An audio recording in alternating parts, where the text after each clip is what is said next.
Du haut du Mont-Royal, l'un des plus beaux points de vue de la ville.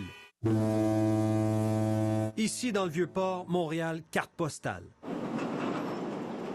Le visage de la métropole change au quotidien. Le journaliste Hugo Jonca du bureau d'enquête surveille attentivement sur une base régulière les transactions immobilières. C'était en juin 2016, en plein boom des condos dans Griffintown. Il y a une transaction un jour qui attire mon attention, c'est celle d'Ibrahim Hissène Bourma. C'est le beau-frère du dictateur tchadien Idriss Déby.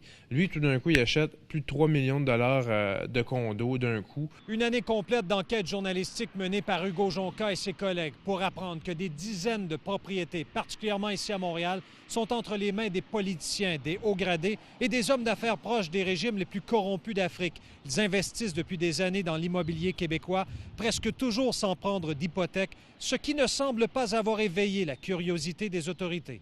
C'est des dizaines de propriétés, mais c'est une quinzaine de personnes, puis il y en a pour plus de 30 millions de dollars. Vous avez bien entendu autour de 35 millions de dollars de propriétés achetées au Québec par des individus qui, pour la plupart, ont fait l'objet d'enquêtes pour divers délits ou crimes financiers, soit dans leur pays d'origine, soit en Europe, où les procès sur la corruption de despotes africains se multiplient. On vous amène à l'île des Sœurs. Rue O'Reilly, un condominium d'1,6 million de dollars détenu par Rachida Kaba. Son mari, Tite Kaba, est soupçonné d'avoir produit un faux titre foncier au Congo-Brazzaville au bénéfice d'un proche du dictateur Denis Sassou Nguesso. Le couple Kaba a transigé pour près de 4,5 millions de dollars en propriété depuis 2008 à Montréal et dans les Laurentides, mettant la main notamment sur cette somptueuse demeure de plus d'1 million de dollars à Piémont.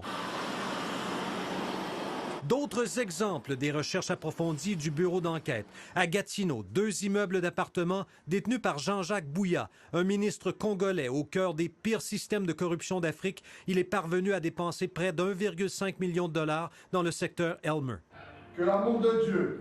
Wilfrid Nguesso, fils de dictateur. Il est propriétaire de cette maison d'1,4 million dans Ville-Mont-Royal. La France vient de l'arrêter pour blanchiment de détournement de fonds publics. La tour de Condotel Le Cristal, où Voltaire Bressetto Obami détient 2 unités, un homme d'affaires sous la loupe des autorités anticorruption françaises. Son investissement au centre-ville, près d'1 demi-million, sans hypothèque.